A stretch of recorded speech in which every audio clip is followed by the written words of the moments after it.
Hello and welcome to this Online College of Coding video tutorial series. This is video 1 in the series of intermediate programming concepts. In this video, we'll be taking a look at storing lots of variables in arrays and lists. Before watching this video, it's recommended you've seen the previous series on beginner programming concepts. Alright, let's get started. In the first tutorial on variables, we looked at creating variables and using variables. Now let's step that up a notch by looking at creating lots of variables at once and working out how to manage them.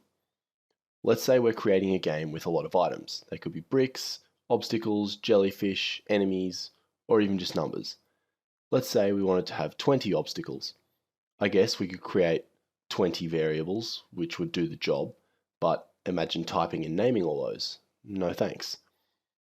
Instead, we can use an array of variables. Arrays are made up of elements. Each element is a single variable. When we create an array, we have to tell the computer what kind of variable is going to be stored and how many elements there will be in the array.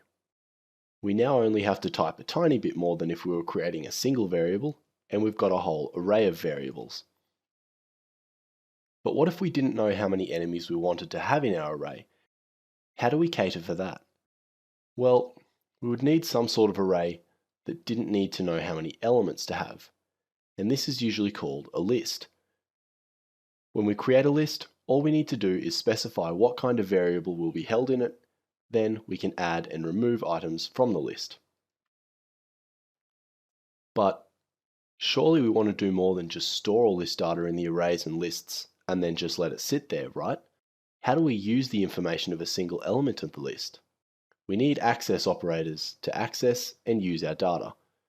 So tune into the next video on assignment operators and accessing to find out more.